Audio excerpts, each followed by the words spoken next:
Mes chers compatriotes, je profite de ce début d'année pour vous dire quelques mots.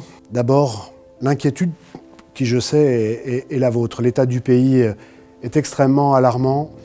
Les questions d'insécurité, d'islamisme, de grande criminalité organisée, de trafic de stupéfiants sont désormais des préoccupations qui sont les vôtres partout en France, plus seulement dans les grandes villes, mais également dans les villes de province, dans les villages et dans les coins parfois les plus ruraux de notre pays. Plus grave encore sans doute, l'action publique est paralysée par les trois blocs politiques qui font qu'aucune action de profondeur n'est possible de la part de nos gouvernants, par le fait surtout qu'une situation budgétaire catastrophique entrave les capacités même de ceux qui pourtant mettent leur énergie au service du bien commun.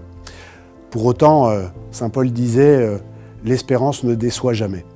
Et cette espérance, je la sens partout où je vais. J'ai commencé il y a quelques mois un tour de France que je vais continuer et amplifier en 2025.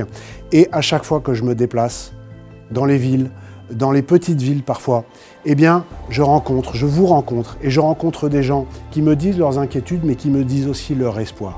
Et à vous tous, je voudrais dire, quoi qu'il arrive dans les mois qui viennent, vous me trouverez toujours, que ce soit comme avocat, que ce soit comme président du Centre de réflexion sur la sécurité intérieure, quel que soit le cadre dans lequel je m'exprimerai et quel que soit dans le cadre dans lequel peut-être j'agirai, vous me trouverez toujours à vos côtés, aux côtés des forces de sécurité intérieure pour vous protéger, aux côtés de vous, mes chers compatriotes, pour essayer de contribuer à ce que la sécurité, qui est le premier devoir que l'État vous doit, eh bien, soit assurée, que vous soyez protégés, et en particulier les plus défavorisés d'entre vous, car on le dit rarement, mais la sécurité, ça s'adresse d'abord aux personnes les plus défavorisées, qu'elles soient étrangères en situation régulière ou français qui ont bien le droit d'être protégés sur leur propre sol. Alors à vous tous, je souhaite une excellente année 2025 pour vous, pour tous ceux que vous aimez.